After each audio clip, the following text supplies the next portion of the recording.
প্রসূতি অন্তঃসত্ত্বা মহিলাকে দোকানদার দিল সন্তান নষ্ট হওয়ার ঔষধ। ভুল ঔষধ দেওয়ায় থানার দ্বারস্থ রোগীর পরিবার। প্রসূতি বিবাহিত মহিলা গর্ভবতী হওয়ায় স্বামী স্ত্রী ডাক্তার দেখিয়ে বাড়ি ফেরার পথে প্রেসক্রিপশন দেখিয়ে আরামবাগের হাসপাতাল মোড়ে অন্নপূর্ণা নামক এক ফার্মেসিতে ওষুধ নিতে যায়। ডাক্তার শুদ্ধশ্রী মণ্ডল গর্ভবতী স্ত্রীকে দেখে তার সন্তান যাতে সঠিকভাবে পৃথিবীর মুখ দেখতে পারে তার জন্য যাতে সুস্থভাবে আসে বেরিয়ে কার্যত সেই দরুন ঠিকঠাক ওষুধগুলো লিখে দেয়। সেই প্রেসক্রিপশন ধরে তপন জানক নামক এক ব্যক্তি বাড়ির কুমুরশা অঞ্চলের লাবারপাট গ্রামে উনি ও তার স্ত্রী সুপ্রিয়া জানক যায় হাসপাতাল মোড়ে অন্নপূর্ণা নামক এক ফার্মেসিতে। সেইখানেই প্রেসক্রিপশন দেখিয়ে ঔষধ দোকানের কর্মচারীরা সেই ঔষধ দেয়, কিন্তু সেই ঔষধ দিতে অনেকটাই দেরি হচ্ছিল দেখে তপন জানক এর স্ত্রী সন্দেহ করে যে এই ঔষধ দিতে এত দেরি। ফলত তারপরেই তপন জানক ওনাদের গ্রামে এক গ্রামীণ চিকিৎসকে ওষুধগুলো দেখায় এবং তারপরেই বিষয়টি প্রকাশ্যে আসে যে ওষুধগুলো সন্তান নষ্ট হওয়ার। কার্যত তারপরেই তড়িঘড়ি তপন জানক ও তার এক প্রতিবেশীকে সঙ্গে করে নিয়ে যায় আরামবাগের ওই অন্নপূর্ণা নামক ফার্মেসির দোকানে যায়, যে প্রেসক্রিপশন দেখায় এবং তপন জানক বলে ওষুধগুলো আপনি ভুল দিয়েছেন, আমার পয়সা ফেরত দিন। যিনি ওষুধ দিয়েছে তিনি বলেন আপনি দুপুরের দিকে আসুন দেখছি। তারপর থেকে অপেক্ষায় রাখে ওনাদের, কিন্তু কোনো টাকা ফেরত দেয়নি। উপরন্তু এক ভিডিওতে পাওয়া গিয়েছে যিনি ভুল ওষুধ দিয়েছে তিনি ভুল স্বীকার করছে, ভিডিওটাই দেখতে পাওয়া গিয়েছে। আপনিও কি মানতে পারতেন? অবশ্যই, যদি আমার মা বোনের যদি কিছু হতো মানতে মানতো। জীবন, ভুল ওষুধে জীবন যায়। ভুল ওষুধ দিয়েছে, অন্যায় হয়েছে ওদের, ঠিক আছে? তো ওষুধটা কেন ভুল দেওয়া হবে? আবার প্রেগন্যান্সি, এটা তো ঠিক না। কি হয়েছে এনাদের? দুটো পয়সা কমের জন্য মানুষ আসছি, আজকে সর্দি জ্বর হয়েছে এখানে আসছি, কিন্তু যে সর্দি বেড়েই গেল তাহলে আমার এসে লাভটা কি? এখন কি আপনাদের মনে হচ্ছে যে প্রেগনেন্সি কি ব্যাপার যদি এরকম হতে পারে তাহলে তো সর্দি জ্বর এগুলো তো ওরা তো গুরুত্বই দেবে না। বিশ্বাস তো হারাচ্ছে। এটা তো হচ্ছেই, তো হবেই তো। কি নাম আপনার? আমার নাম তারক ভক্ত, এখানেই বাড়ি দৌলতপুরে, আরামবাগ দৌলতপুরে। অবশ্যই আপনাদের ফার্মেসির বিরুদ্ধে অভিযোগ উঠেছে, কি বলবেন? ভুল ওষুধ দিচ্ছেন, ভুল ওষুধ দিচ্ছেন, ফার্মেসির বিরুদ্ধে অভিযোগ উঠেছে, কি বলবেন? কোনোরূপ উত্তর দিচ্ছেন না কেন?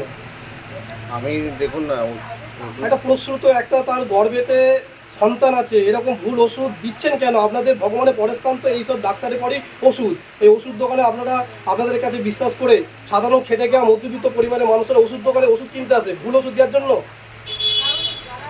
আপনাদের দিকে অভিযোগ, আপনাদের ঘটনাটা কিছুই নয়। এক দুটো তিনটে প্রিপারেশন থেকে আমরা প্রিপারেশন অনুযায়ী ওষুধ দিয়েছি, ঠিক আছে? একটা প্রিপারেশন একটু বেশি গেছে বা কম এসছে, ঠিক আছে? যে ফার্মাসি সে বারবার চেক করে ওষুধটা দিয়েছে। এইবারে কি করেছে, কি ওষুধের নামটা কি ছিল? ওষুধের নামটা ঠিক মনে পড়ছে না। তা আমরা বলেছিলাম যদি ভুল ওষুধও বলেছো, ম্যাডামকে দেখাতে গেছে কোন গাইনি ডাক্তারকে, সে বলেছে ভুল ওষুধ। তাই ভুল মানুষ মাত্রই হতে পারে। সেখানে কি হচ্ছে, আমরা বললাম যদি ভুল যদি হয় তাহলে আমরা টাকাটা আমরা রিটার্ন করে তুমি ওষুধগুলো দিয়ে যাও। মানে আপনি বলছেন যে ভুল ওষুধ চলে গেছে, দেওয়া হয়েছে, একটা প্রিপারেশন যোগটা বেশি বা কম গেছে, একটু গেছে, এটা অস্বীকার না। আচ্ছা, ঠিক আছে, এমন কোনো ক্ষতি হবে না। ম্যানেজার বারবার বলবে কিছু ক্ষতি সেরকম হবে না। বলবো এখানে মেন হচ্ছে যথোপযুক্ত ট্রেনিংয়ের অভাব। আমরা যত্রতত্র যাকে তাকে নিয়োগ করছি, এটা আমাদের সব থেকে ভুল ধারণা। মানে সব থেকে বড় ভুল যে একটা উপযুক্ত পরীক্ষা দেয়া, একটা ট্রেনিংয়ের ব্যবস্থা, একটা অভিজ্ঞতার সার্টিফিকেটের যেটা প্রয়োজন, আমরা সেগুলোকে মানে একদম অধরা করে দিচ্ছি। এগুলোকে আমরা কোনো গ্রহণযোগ্যতা না দেওয়ার কারণেই আজকে কিন্তু এত ভুল ত্রুটি সমাজ মাধ্যমে উঠে আসছে। আর যেহেতু আমি ICDS ওয়ার্কার, আমার কাজই হচ্ছে গর্ভবতী এবং প্রসূতি মা এবং 0 to 6 ইয়ার্সের বাচ্চা নিয়ে, অতএব সেই জায়গা থেকে আমি এটাকে কোনোভাবেই সমর্থন করতে পারি না। এবং শুধু এই জায়গায় নয়, সাধারণ মানুষ হিসেবেও আমি এটা সমর্থন করতে পারছি না। জাল ওষুধ ঠিক না, জাল ওষুধ বলা ভুল। অ্যাকচুয়ালি হচ্ছে এই যে জিনিসগুলো বিক্রি হচ্ছে পার্সেন্টেজ, মানুষ এই যে বড় বড় অক্ষর লেখা আছে 40%, 60% যে ছাড়, যে ছাড়, এই ছাড়ের পেছনে মানুষ ছুটতে যেয়ে ভুলটা বারবার করছে। এইগুলো নজরদারি দরকার প্রশাসনের। প্রশাসন যদি নজরদারি সঠিকভাবে রাখে, আশা করি দ্বিতীয়বার এই ভুলগুলো আর হবে না। এগুলো সাধারণ মানুষকে ভুল বোঝানো হচ্ছে, প্রলোভন দেখানো হচ্ছে যে আমরা এই জিনিস দিচ্ছি, কিন্তু এই জিনিস দিচ্ছি এর গুণগত মান কী আছে, তার কতটা কী আছে, তার জন্য সঠিক দপ্তর আছে, সঠিক জায়গা আছে, প্রশাসন আছে। তা বলে দাদা ভুল ওষুধ দেবে? একটা শহরে, আরামবাগ শহরের বুকে দীর্ঘদিন ধরে একটা ফার্মেসি চালাচ্ছে, ডাক্তারের পরের স্থান, মানে ডাক্তার প্রেসক্রিপশনে ওষুধ দিকেই যাচ্ছে ফার্মেসিতে ওষুধ কিনতে। তা বলে তাদের অবশ্যই ভুল তাদের অবশ্যই আছে, কেননা প্রেসক্রিপশন সার্ভ করার দায়িত্ব তাদের। বেশিরভাগ এই সব দোকানগুলোর ক্ষেত্রে আমরা যেটুকু জানি, এইসব দোকানগুলোর ক্ষেত্রে ডাক্তারবাবু যে ব্র্যান্ডেড ওষুধ লেখেন, সেই ব্র্যান্ডেড মাল না দিয়ে ওনাদের যে জেনেটিক মালের যে কম্পোজিশন আছে, কম্পোজিশন ম্যাচ করে ওষুধগুলো মেলাবার চেষ্টা করে, ভুলটা সেইখানেই হয়েছে আমার মনে হয়। কালকে আমি ডাক্তার দেখিয়ে আসি আমার স্ত্রীকে, ডাক্তার দেখিয়ে আসার পরে এবারে এখানে আসার সময় হসপিটাল মোড়ে এখানটায় ওষুধ দোকানে ওষুধ কিনে বাড়ি যাই। বাড়ি যাওয়ার পরে দিয়ে এবারে ওষুধগুলো বাড়িতে নিয়ে গিয়ে মানে ওষুধটা দিতে ঘন্টা দেড়েক টাইম লেগেছে।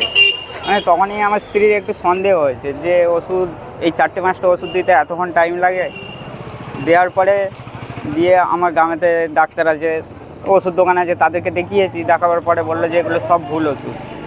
তারপরে আমি ওষুধের দোকানে এসে বললাম যে ওষুধগুলো হচ্ছে নিয়ে নিন, আমার টাকা ফেরত দিন। বললো যে ঠিক আছে, 1:30টার সময় আসবে।